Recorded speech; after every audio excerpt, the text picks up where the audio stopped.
Welcome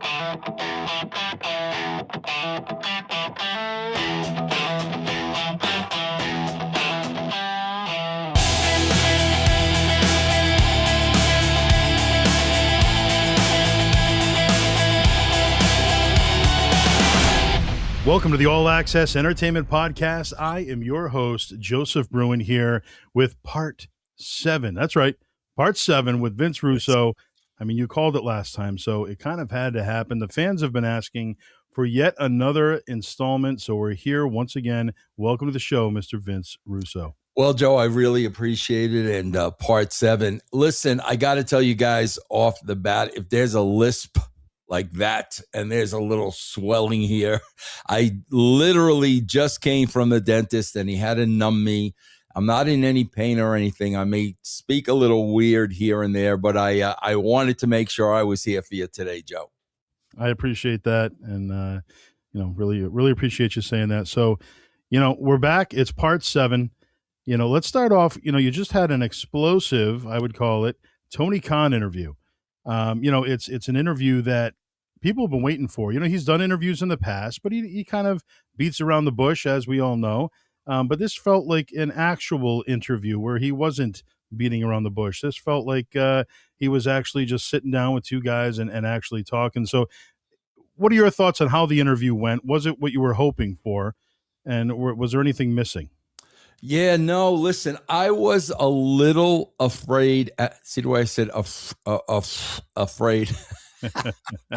I was a little worried. Oh, see, I could say worried. Okay, I can't say afraid. I was a little worried at the beginning because as we got into it, I was hearing that Tony Khan that I heard so many times before in interviews. And that's not what Coach and I wanted. So I was a little concerned. And, I knew then as an interviewer, bro, I got to make them feel at home. I got to make them feel comfortable. I have to make them feel like this is just a conversation. And I really think after the first 5 minutes, God, bro, I'm going to sound like such a fool and they're going to take clips from this, but that's okay. I feel like after about 5 minutes into the conversation, he was more relaxed, more comfortable. We said up top, this was not going to be any kind of a gotcha interview. That's not what we were interested in. My interest was, why does Tony Khan do the things he does? How does Tony Khan's mind work? I wanted to really get an insight to really get a better understanding of who he is and the way he runs AEW. That's what I wanted to take away from it. And I think I did just that, for myself anyway. But I was very, very, very happy and pleased with the interview. It was very entertaining. And, it's always nice to hear from somebody from a high up position that doesn't do too many interviews. So thoroughly enjoyed that for sure. Let's talk about Mount Rushmore again. Last episode, we spoke about the Mount Rushmore of commentators or announcers, and you gave us your picks. This week, let's do Mount Rushmore of managers. Managers from any era. Who would that be in your eyes? Oh, man. Well, listen, man, I am the biggest fan and always will be the biggest fan of who I always refer to as the big three. And that's Albano, Blassie, and Wizard. The big three are what made me a wrestling fan. I was lucky enough, Joe, back in 1991, when I started Vicious Vincent's World of Wrestling, Albano was my first interview. And that meant the world to me. I'll never, ever forget that. So without a doubt, those three. And listen, I don't want to throw shade on anybody. I really, really don't. But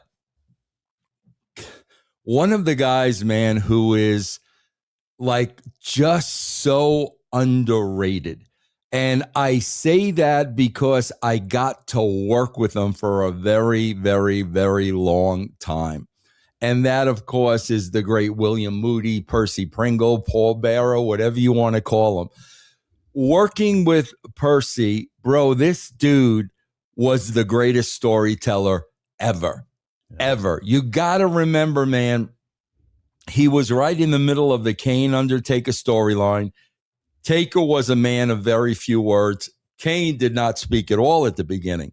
So it was always up to Percy to tell the stories.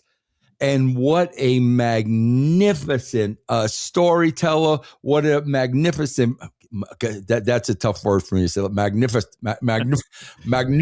What a wonderful, I can't say that one either, Joe. What a great, I could say great. I got to start understanding what I can say and what I can't say.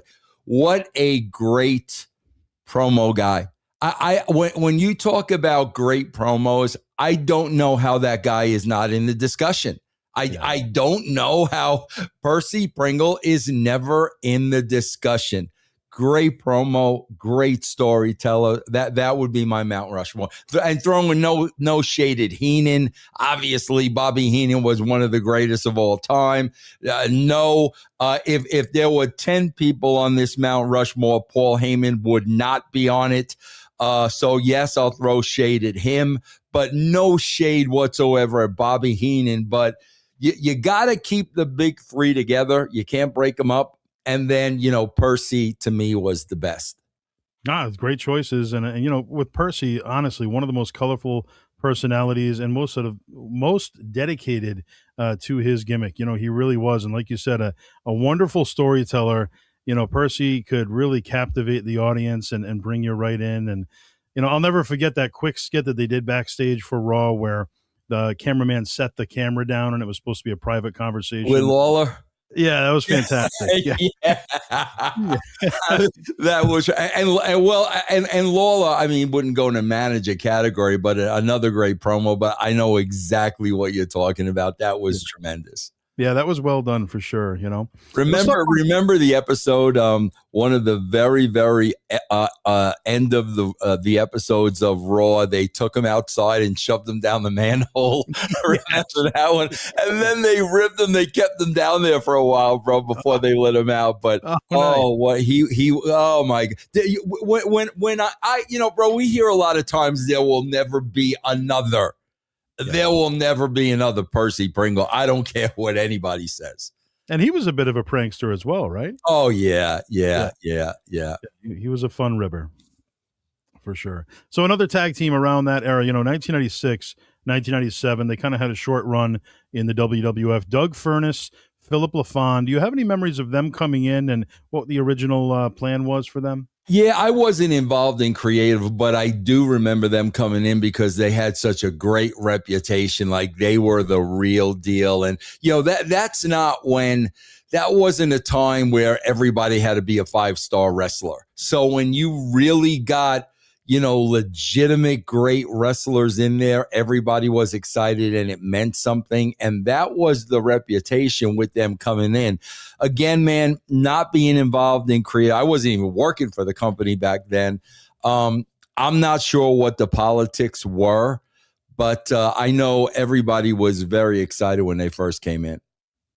1998, we saw a tag team return. They were there in the early 90s, 93, 94. They would leave the company. Came back in 1998, the Quebecers.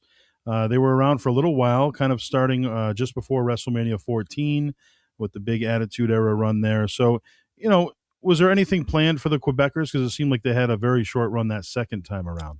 Not really.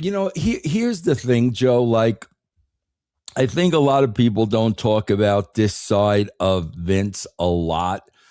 But there were a lot of times where Vince didn't necessarily need the performer, but the performer needed Vince. And I know that happened quite a bit where, a former, superstar would call Vince, they were having a hard time and, Vince would find a spot and put him back on the show. So there weren't really plans for them. And again, I don't know for certain, but I would guess that's what probably happened. They needed something at that time, and Vince probably gave it to them. So a video recently came out on the WWE Vault channel where they were showcasing WWF Fan Festival. It was the second annual Fan Fest, WrestleMania 11 weekend, 1995 in Hartford. And in the, I don't know, maybe 10-minute clip, it showed you sitting with Shawn Michaels at one of the autograph tables there. Do you have any memories working with Shawn closely over the years? What was he like to work with Oh during yeah, those yeah. trying times? Joe, we had a very, very close relationship, and that relationship was a love-hate relationship at times. Listen, bro, I used to write every one of Sean's promos word for word. And when he was the champion, and, you always had to do coming to, Poughkeepsie, coming to Hartford, all those promos, I would write every one of them. We'd go over to the studio, feed them up in a prompter, and Sean would literally just read them. All the in-rings with DX and all that stuff, I wrote a lot of his stuff. So we were very, very, very close. But then there was the Sean who was battling the demons. And, he would show up at work, man, and you never knew what you were going to get. I was standing right there with the Sunny Days promo. I was right there. Never in a million years would I have thought he would have said something like that, but he was totally messed up that day. Then Sean was one of the very, very few wrestlers who literally ever threatened me. And I'll tell you how that came about. WrestleMania, I don't remember which one it was. You will know. It was set to be a three-way between Rock, Austin, and Mick. I believe it was at the Garden. I don't remember. But anyway, Mick was super excited to be main eventing a WrestleMania. I told him he earned the spot 1,000%. Sean just randomly shows up at a TV. Wasn't on the show. Nobody flew him in. And he got in the year of Austin. He got in the year of Rock. He got in the year of Vince. And literally within a couple of hours, Mick was out of the main event. And of course, who had to break the news to Mick? Me. And I was so pissed at Sean because all he was doing was stirring the shit. And I remember cutting a hellacious promo on him to Hunter because I knew Hunter would go tell him. And sure enough, and this is one of the greatest lines anybody ever said to me, because if you remember, Sean was not a tough guy. Sean got beat up by those military guys. I remember once the Harris boys got him in a room at Madison Square Garden and scared him to death. So he legitimately was not a tough guy. So when Hunter goes back and stooges me off, Sean comes to me really, really upset and says to me, and I quote, "I know I could take you." And that really popped me huge. But yeah, he threatened me. And then, Joe, what a lot of people don't understand is before, I got to think of another word besides buff. I can't say buff.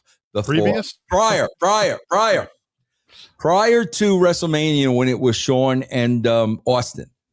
Joe, a lot of people don't know this. Vince and Sean were not talking.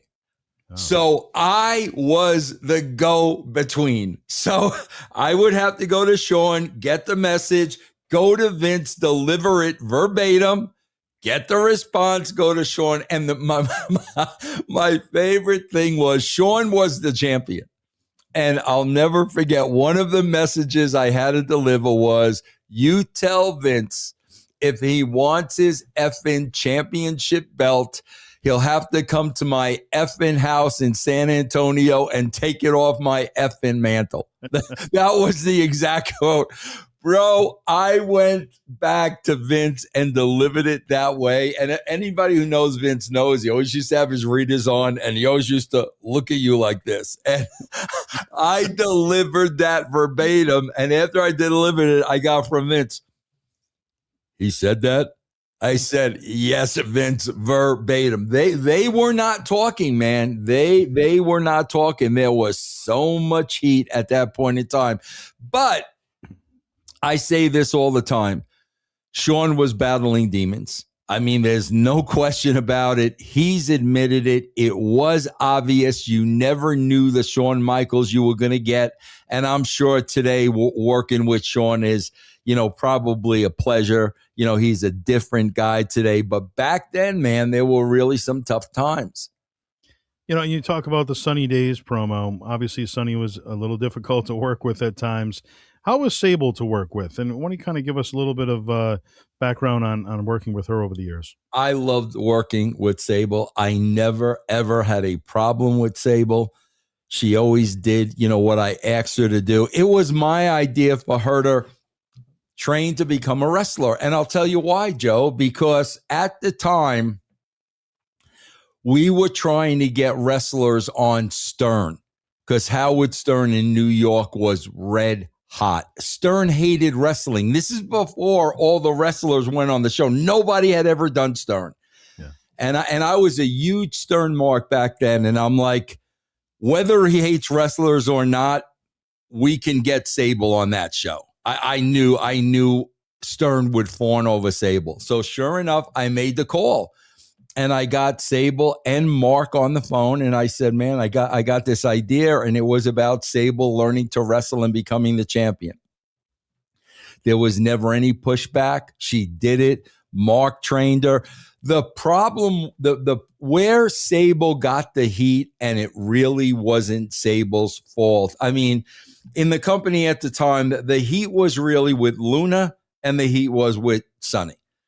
The heat with Sunny came out of pure jealousy. Absolute 1,000% pure jealousy. That's where it came from. Luna came from the old school because now we were making a segue into like that diva.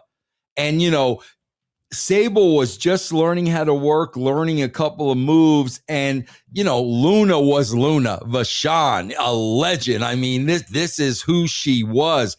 And she really, really took a exception to that, which was not Sable's fault. We put her in the spot. It wasn't her. She didn't suggest it. We put her in the spot.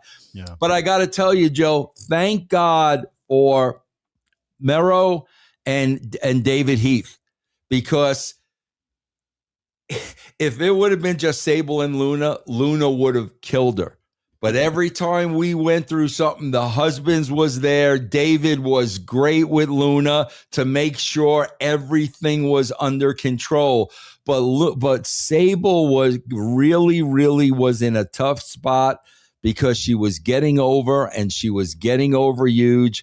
Sexism was alive and well in the WWE back then, and a lot of the guys took it as she's taking one of our spots. And I remember one of the wrestlers high on the food chain, said that to Vince McMahon, the fact that a woman was taking one of their spots. And as soon as this person with a lot of pull said this to Vince, the next day, Sable is managing the oddities. And that's just the way it works. But I never had one bad day working with Rena at all, ever. Now, in a previous episode, we talked at length about the DX public workout, which led up to WrestleMania 14 there in Boston, the Faneuil Hall. They had a few matches and kind of a hype show to get ready for WrestleMania. Mike Tyson was there. And, the one part we didn't touch on was Shawn Michaels cut an in-ring promo that day. You were there backstage, and a battery got thrown out of the crowd, hit him in the temple, and he just threw the mic down, walked out of the ring, got in a limo, and sat there in the parked limo and said he wasn't coming back. And do you have any memory of the reaction backstage? Because Vince was sitting there on the monitor. When that happened, how did they troubleshoot through that? Joe, I have to be honest with you. I don't think I was there. I don't think I was there for that. I don't think I was in Boston. I know the incident exactly that you're talking about. But again, man, back then, Shawn was probably the biggest diva of them all. He just was. Shawn was the only guy, Joe, that I would ever see just get it right into Vince's face and he never cared what he said to Vince. And I can't even remember, man. It got so wild that I was the writer of the show, and there was a great spot for Sean to come back, right? So Vince didn't want to bring him back, but I was writing the show, and Vince says, okay, man, if you want it, we'll bring him back. So we brought him back at the show, and then when he got there, something got shuffled around. So Sean comes to me, who was the guy who brought him back, and cut another hellacious promo on me. And then I went to Vince and I said, I was like, bro, you got to do something with him. This is out of control. And I'll never forget, he looked at me and laughed. He's like, bro, you wanted to bring him back here, not me. Like, you know, so now you got to deal with it. But I remember asking Vince, every time Vince used to bring up Vince Sr., I would stop everything. That was almost like God talking. When he would talk about his dad, you knew, man, you weren't going to get stories this rich anywhere else. Vince McMahon Jr. talking about Senior.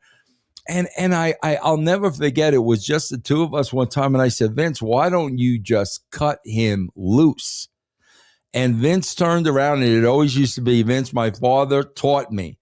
And what he said was, Vince, I will cut him loose on my time, not on his, on my time. In other words, what Vince was saying is, as long as he's making me money, I'm going to put up with it.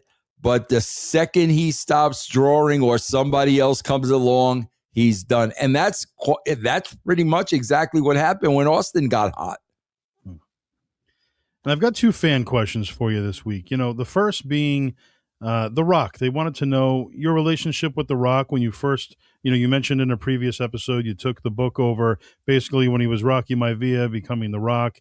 You know, why don't you tell us your relationship with him over the years and up until the point where you left WWF, you know, where you left off with him? Yeah, I always had a great relationship with The Rock.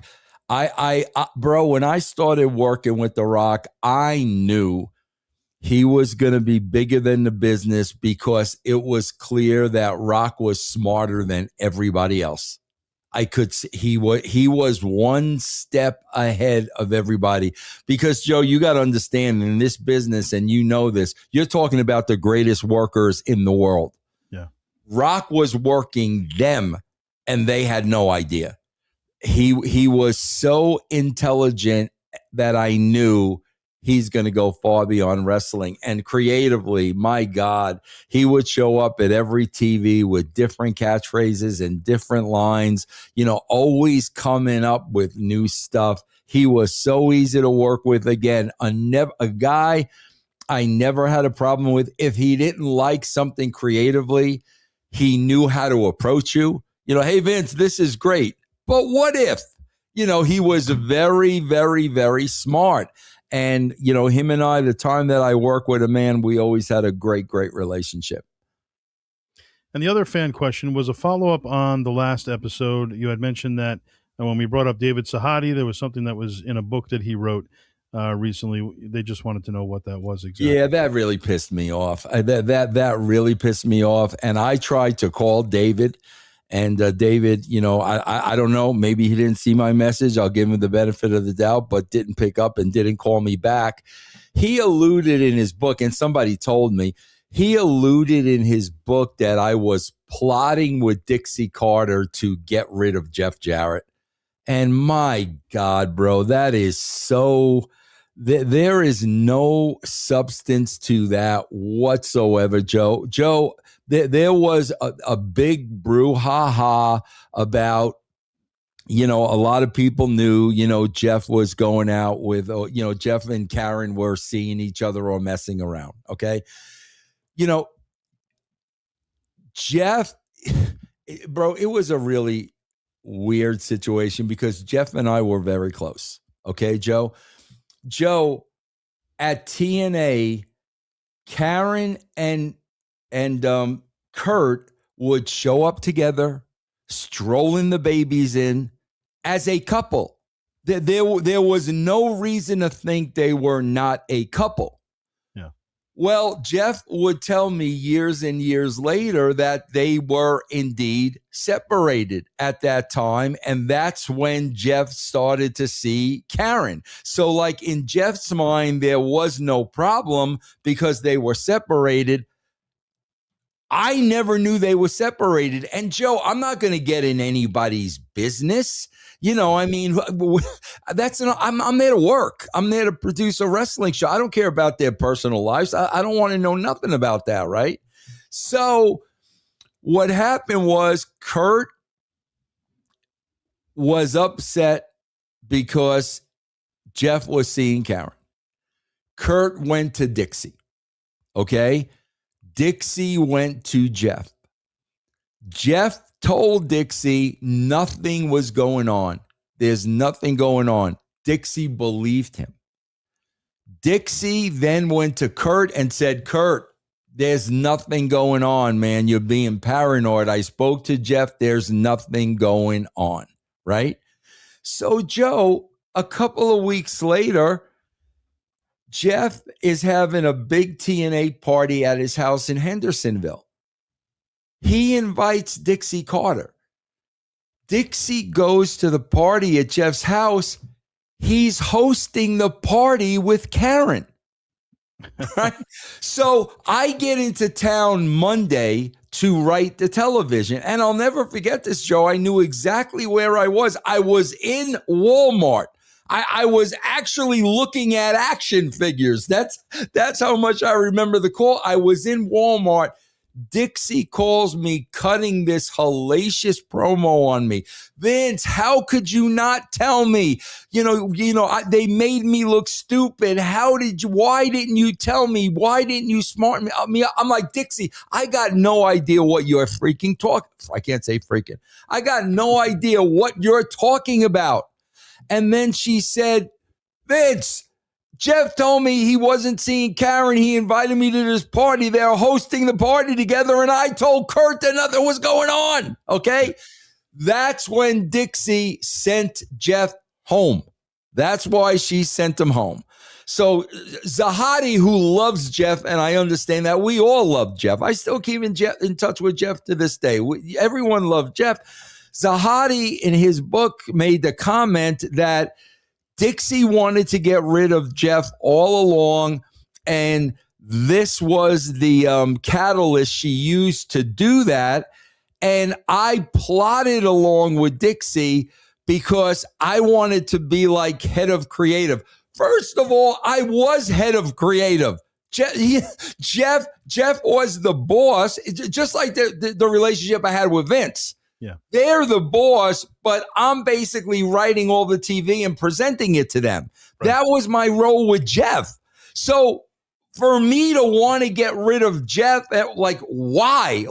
There was no reason in the world. It came down to what happened at that house when Dixie, with her own eyes, saw Jeff and Karen together. And then, sure enough, I get a call. I'll never forget this, Joe. I'm at Universal Studios with my wife and my daughter. And I get a call, and Dixie said, I sent Jeff home. I need to make sure you could handle creative. That's when I found out about it. But to think I was plotting to but by that time, this is like, I don't know, bro, 2008 or something like this. I had been friends with Jeff since 1994. Yeah. And 20 years of being friends with Jeff, I want, whatever it is, 15, I want to get rid of him so I could be the head of creative. Bro, I'm in the same situation now with JCW. I'm the writer. I write everything. Violent J's my boss. Double J was my boss. Vince McMahon was my boss. I always wrote under that agreement and had no problem with it. So that really bothered me about David, and that's why I picked up the phone to call him, but I never heard back from him. Now, Handsome Doc Hendricks, you were there when he was Michael Hayes was doing that gimmick, and obviously once you left the company, he would transition into becoming one of the writers, and now obviously still a head writer to this day. When he was Handsome Doc Hendricks, did you ever get the the feeling that he wanted to become a writer within the company. Oh no, he wanted to still be an on-air character. He wanted to still be Michael P.S. Hayes. And I see here's the problem, Joe. Like there's so many problems with being a writer, but here's the problem. You know somebody really wants something, but you know it's not going to work, but you put them in the spot anyway because they really want it. Yeah. And then it doesn't work, and now they got heat with you. I can't tell you how many times I tried to make somebody happy, but in my gut, I'm like, this is not going to work. It didn't work, and now the heat's on me. And that was pretty much the situation with Michael Hayes, why he was put with the Hardy Boys. Okay, because he still wanted to do something on the show. The Hardy Boys did not need Michael Hayes whatsoever. So we put him with the Hardys. It was short-lived. And I kind of knew after that he had heat with me. But he back then, bro, he was never involved in anything creatively whatsoever. I mean, how that transition after I left. And I really don't know how that part of it went down. Did he seem happy portraying the character Doc Hendricks, or was he kind of against that? I don't know, bro. I would have to assume he was against it. I mean, I would just because I cut that promo on Livewire where I'm like, you're freaking Michael Hayes. Like, what are we doing here? You know, I would have to think he was against it. And do you have any memories of announcer Kevin Kelly at that time? Oh yeah, man. I another guy I got heat with, man. Just and I really don't want to get into the specifics. Vince was ready to fire Kevin Kelly. I was running the magazine. I said, Vince, I need help at the magazine. Don't fire the dude. Let him come over and help me work on the magazine. And that's exactly what Vince did. He didn't fire Kevin. Kevin came and worked with me on the magazine. But the reality of it was Kevin wasn't really pulling his weight on the magazine because Kevin wanted to be an announcer on TV. Meanwhile, he didn't understand, bro, Vince was ready to fire you. Okay, I understand you want to be an announcer on TV. In order for me to save your job, I had to bring you over here. You know what I'm saying? It's stuff like that, man, where there have been so many times where I've tried to help people, but then the heat always is on me. Bro, one misnomer out there, Joe, that drives me freaking crazy. I started working at WCW, and Bobby Heenan was on the announce team, okay? Bro, and I'll tell you who it was. Terry Taylor was one of the people always coming to me, telling me Heenan was drunk on the air, and I needed to get rid of Heenan, okay? Now, first of all, Joe, you just heard what I told you about the big three, what I told you about Percy. That's my favorite part of wrestling. So obviously I was a guy that grew up on Bobby Heenan. So like now you're telling me I need to get Bobby Heenan off the announce team? It's freaking Bobby Heenan.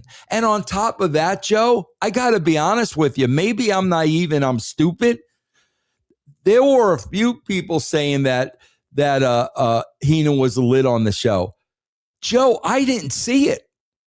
I did not see it. And I'm like, no, I'm not getting rid of a Heenan. Number one, he's Bobby Heenan. He's freaking royalty. And number two, I don't see it.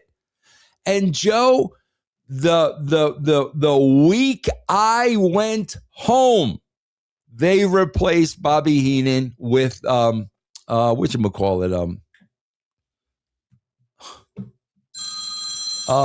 Pittsburgh's finest, Mark Madden. Mark Madden, okay. Yeah, they replaced, and Madden was great. I'm a friend with Madden to this day, but the week I left, they replaced Heenan with Madden. Bro, Bobby Heenan died thinking I was responsible for him being replaced. Hmm. And that's something that has really stayed with me and has really hurt me, because the respect I had for Bobby Heenan when they were saying, Vince, you got to get rid of him, and I was like, no, he's Bobby Heenan, and I'm not seeing what you're seeing. And then when I leave, they make the move, and he thought I was responsible for it. That was one thing that really, really, really, really bothered me in the wrestling business. Now, you mentioned WWF Magazine. Obviously, that's what you started with when you started with World Wrestling Federation.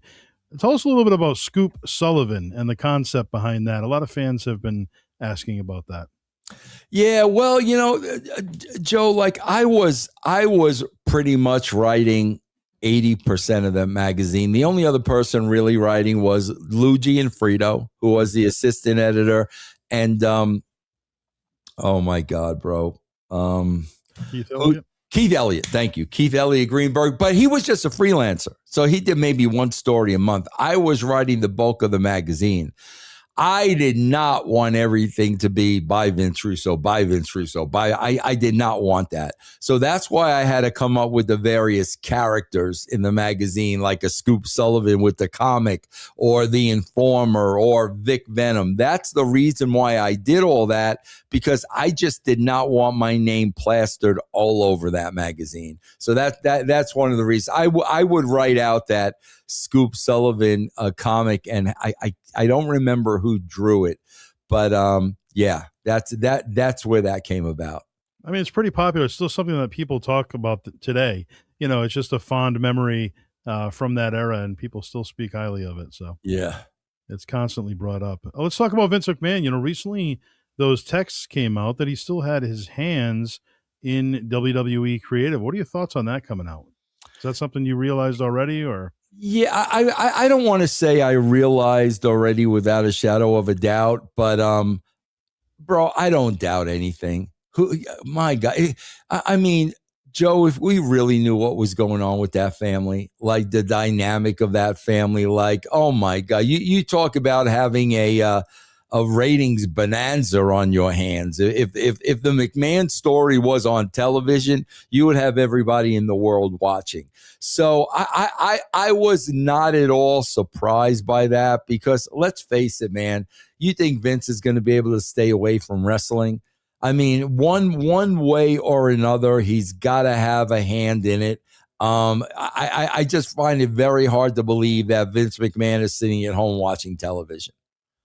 Do you think we'll ever see him back in the company? I say this all the time, Joe. I just think it depends on his physical and mental health. If Vince were 50, I'd say no doubt, without a shadow of a doubt, without question. I don't say that now because of his age. I don't know where he is physically. I don't know where he is mentally, but I really think that his age is really the only thing that could hold him back. Let's talk about briefly the 1998 Survivor Series. November of 1998, there was that tournament, and Dwayne Gill was put in the tournament. Now, obviously, at that time, he was enhancement talent or a jobber, however you want to refer to it as. How did it come about where Dwayne Gill was involved in a pay-per-view storyline? Because this is before Gilbert, obviously. God, that's a great question. Probably, man, because we needed, I think it was something where we built up this opponent that to be really a killer, and it wound up being Dwayne Gill, because it probably came up because we needed somebody that was the complete opposite of what they were building up. Yeah. And Dwayne Gill was a legend in his own right. I mean, if we talk about WWE jobbers right now, I'm sure you and I, here's the three that I come up with immediately. Dwayne Gill, Barry, what's his face? Barry Horowitz, yeah. and my trainer, Johnny Rods. Those are the three names that I come up with immediately. So I'm sure that's what it was around was, okay, we really needed somebody who was the complete opposite, and who better than Dwayne Gill. That makes sense. Yeah. So who's the number one person that you would want on your podcast to interview that you haven't had yet? Wow. I would have definitely said Tony. I mean, I would have definitely said Tony without a shadow of a doubt. Right now? Yeah, who's left on that big want list? Triple H. Triple H, yeah. Without a shadow of a doubt. Triple H right now. Right now, I would love to interview Triple H and say, what the F are you doing, bro? Like, seriously. I would love to. Listen, whether people realize it or not, everything I said to Tony Khan or everything I suggested to Tony Khan was to try to help Tony Khan. Whether I'm right or wrong, it's my opinion. But I was basically saying this is what I would do. You know what I mean? And I would say the same exact thing to Triple H. Joe, the problem is, and I think I told Tony on the interview, I think, the problem is the Tony Khans, the Triple H's, they write a wrestling show that they like.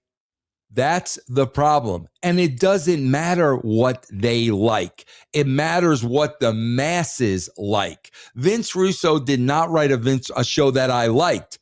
I followed the numbers. I knew what they were watching. I knew who they were turning off. And we just followed the numbers and gave the masses what they wanted.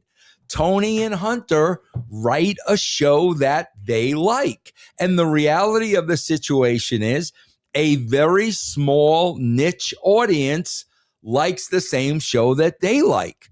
So that's all I was trying to tell Tony. Like, bro, your core audience, they're in your back pocket. They ain't going nowhere, Tony. You've got them. They're not going anywhere.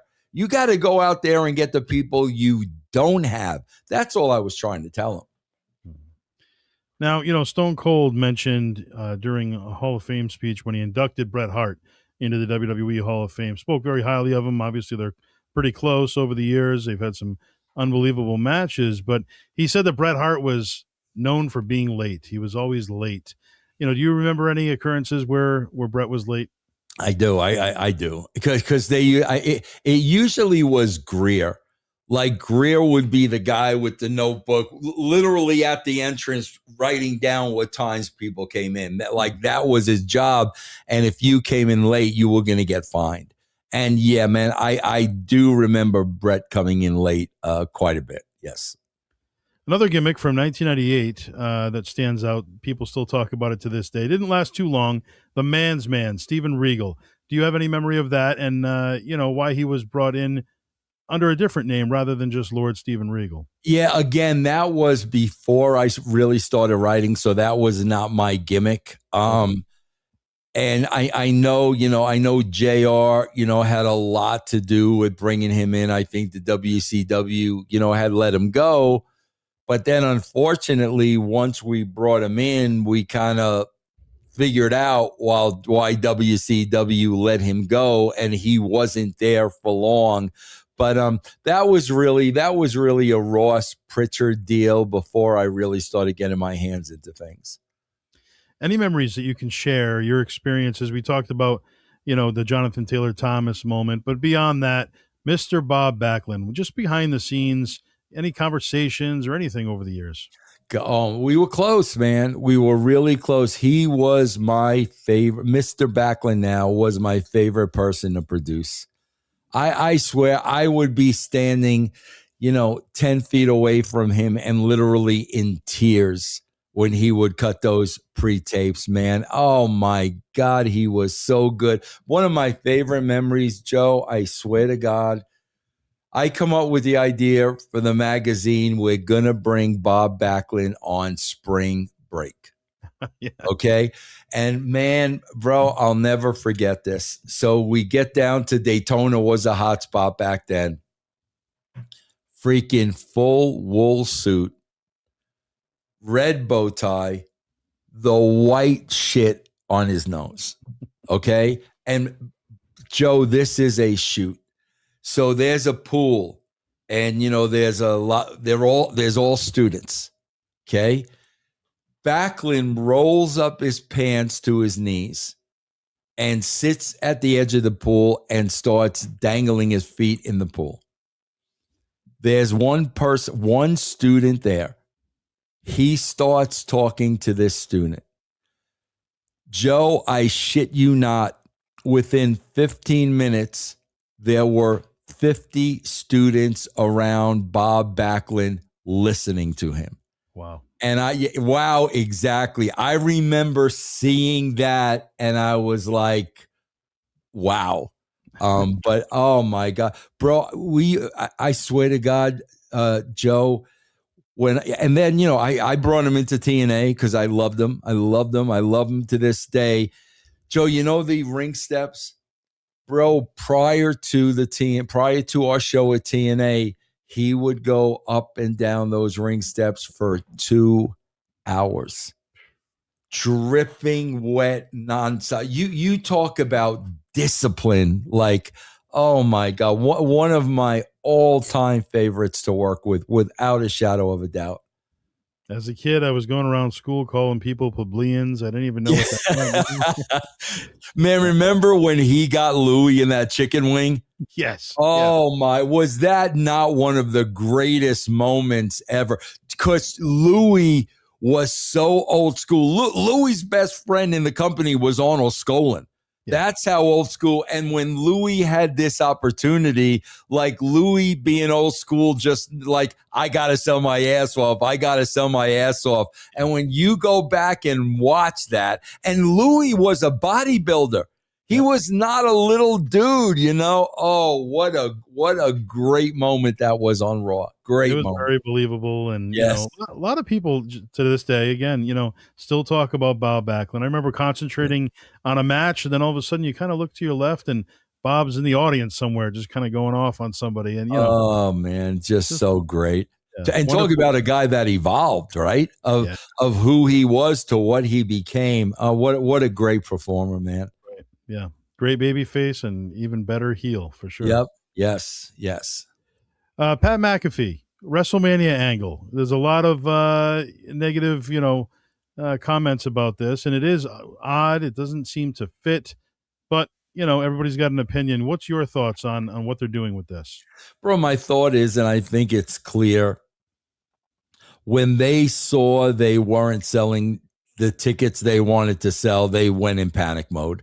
I mean, we first saw it with the discounts, minus 31.6% and all that shit. Yeah. Then here come trot out Triple H and Stephanie, bring them out, so you could tell they were in desperation mode. And then this was the final thing, that they were just going to come out and shoot with this. Mm-hmm. Joe, I got to tell you, people can say whatever they want about me, and it's always the marks. It's not people with a brain. Joe, when you sit down and write something, you really got to think things out. You really got to think out what are the positives and what are the negatives and what can the ramifications be, and can this hurt you? You really got to think everything out. I don't think they thought this out. I mean, I really, really don't, because, I mean, my God, can you imagine if you're a entertainer and you're a performer and you go out and you tell the crowd in Pittsburgh, man, we only sold, the building 75% full. Who does that? Yeah. Like, who does that? And like I said, I know they want to sell tickets, but you're basically telling your fan base, we can't sell tickets. Right. So I know it was a desperation move, but I just felt that did more harm than good. And if you're going to do the Pat McAfee stuff, that's fine, bro. But obviously, it was a last minute decision. It was a knee-jerk reaction, because if you're going to do something with McAfee, you got to plant seeds week before. Yeah, you know what I'm saying? I mean, if the McAfee story is a 3-month story, then fine. If it makes sense, then fine. But to throw him out there the way they did, it's like everything they're doing right now just reeks desperation, and they're not thinking things through. And I think it's going to come back to bite them in the ass. Any memories of the This Is Your Life segment for The Rock and Yurple the Clown, who was involved in a lot of segments at that time? Oh, absolutely, man. I remember, like writing it, and I remember going over it with Rock and Mick, and, like Yurple, was my idea, because I just wanted to give them as many toys to play with as possible. But when they got in there, don't think for 1 minute it was word for word scripted, because it wasn't. They played off of each other. It was hysterical. It was brilliant. Vince was hot because it went long, and then when he was told what the rating was, he had a little bit of egg on his face. But it's stuff like that, bro. And we saw that years later when they tried to do that with Bailey, and it was horrible, bro. You got to know your players, man. You got to know who can go out there and pull that off. And that was just such a great moment, a memorable moment. Man, again, are there ever going to be two performers like that who will be able to play off each other and produce a segment like that? I don't know.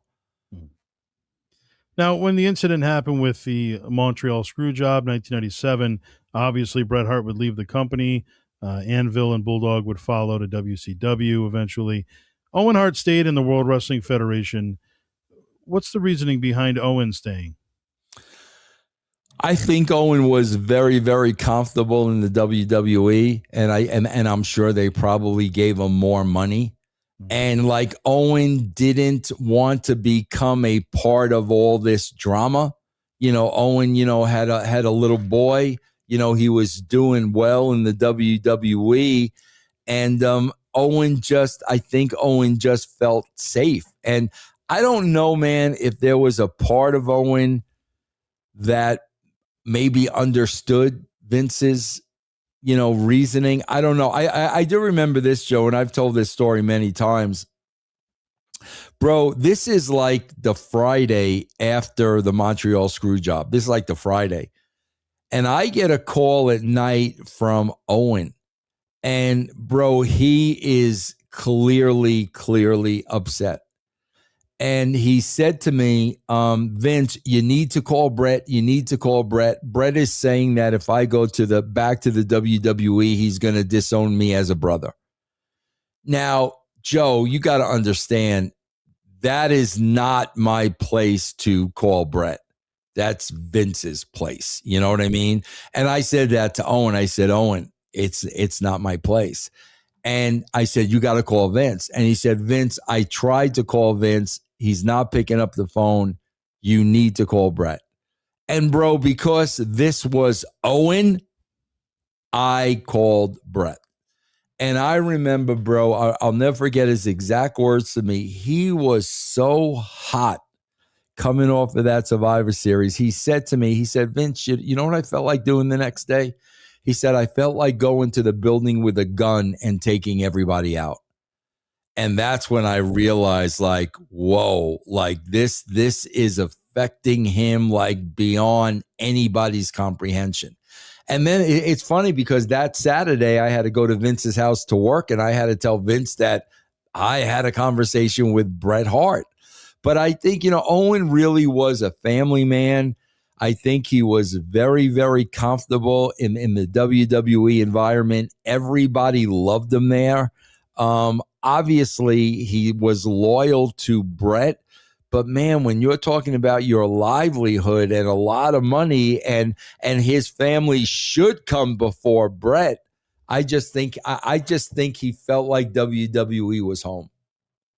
I always thought King of Hearts, Owen Hart, was my favorite, iteration of Owen. But he also did a great job, even though it was brief, with the Black Heart, Owen Hart. Once he kind of grew the beard in a little bit and changed his gimmick, I think something could have definitely happened with that if he had, continued on with that gimmick for sure. Yeah.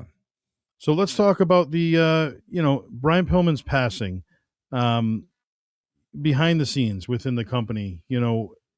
Why don't you just take us back to that period where when Brian Pillman? Oh yeah, that was just a shocker, bro. And again, there are things that I remember like yesterday, and that was a pay-per-view.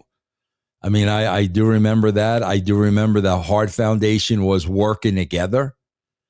And I remember like getting the news like in the afternoon, like it was 2 or 3 o'clock. And like, man, when something like that happens, it's like everything just stops. Like everybody is in total shock. Nobody is in their right mind. Like there's that state of denial.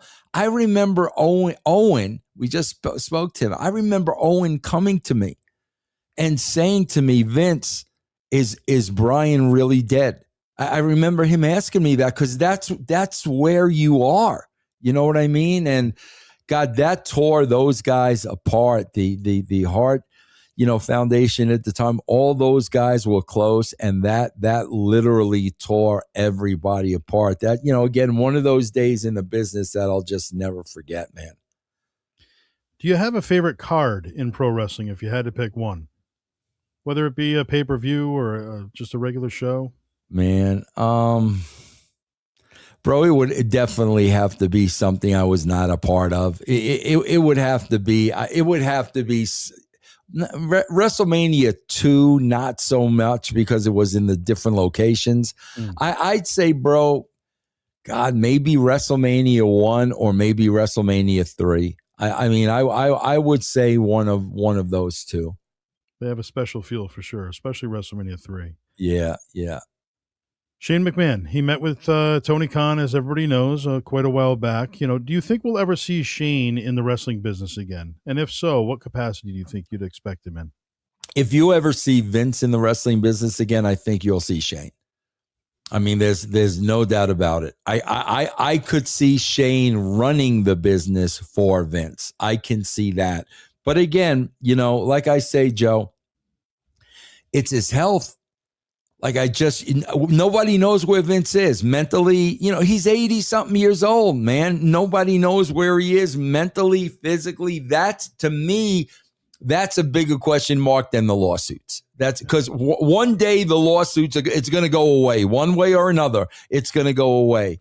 It's Vince's mental and physical capacity. But I could definitely see if Vince knows he's near the end, and with everything he's gone through with Stephanie and Hunter, if this is an opportunity to make it all up to Shane, I could definitely see that happening in a heartbeat.